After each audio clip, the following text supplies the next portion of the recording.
Zee 24 तास एक पाऊल पुढे। मुंबई पुणे द्रुतगती महामार्गावर वाहनांचा अतिवेग आणि मानवी चुका या बाबी प्रामुख्याने जीव घेण्या ठरतायत। इथल्या वाहतुकी संदर्भात झी 24 तासने घेतलेला हा आढावा।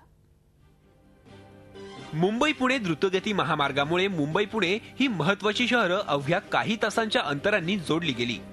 मात्र वाहनांचा अतिवेग आणि मानवी चुकांमुळे हा महामार्ग मृत्यूचा सापळा बनलाय। महामार्गावर दरवर्षी सरासरी 1,500 अपघात होतात। 2012 मध्ये 1,147 अपघात झाले असून त्यात 70 जणांचा मृत्यू झालाय, तर 29 जण गंभीर जखमी झालेत। तसंच त्याआधी या महामार्गाने एकाच रात्री 27 जणांचे बळी घेतलेत। आणि नुकतंच डिसेंबरमध्ये या महामार्गावर अभिनेते आनंद अभ्यंकर आणि अक्षय पेंडसे यांचा अपघातात मृत्यू झाला आणि त्यानंतर रस्त्याच्या सुरक्षिततेचा मुद्दा पुन्हा ऐरणीवर आलाय। दररोज 30,000हून गाड्यांची वर्दळ असलेल्या या महामार्गावर बहुतांश वाहने सुसाट जातात। मात्र वेग मर्यादेचा भंग करणाऱ्या अशा वाहनांवर कारवाईच होत नसल्याचं दिसून येतंय।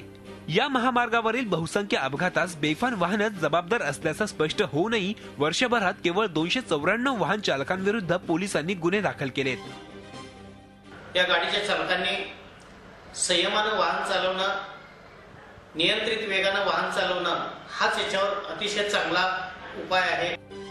या महामार्गाची देखभाल दुरुस्ती करणारी IRB कंपनी आणि महाराष्ट्र राज्य रस्ते विकास महामंडळ यांनी 80% अपघात मानवी चुकीमुळे होत असल्याचं जाहीर केलंय। महामार्गाच्या सुरक्षेसाठी नियमितपणे सुरक्षा ऑडिट गरजेचं आहे। त्याचप्रमाणे अपघात निवारण समितीच्या सूचनांचीही अंमलबजावणी आवश्यक आहे। परंतु यापैकी कुठल्याच बाबी आजपर्यंत गांभीर्यानं घेतल्या जात नसल्याचं स्पष्ट झालंय। वाहतुकीचे नियमही या महामार्गावर पाळले जात नाहीत। त्यामुळे प्रशासनाबरोबरच नागरिकांनीही रस्ते वाहतुकीच्या वेळी काळजी घेणं अपेक्षित आहे। झी 24 तास एक पाऊल पुढे।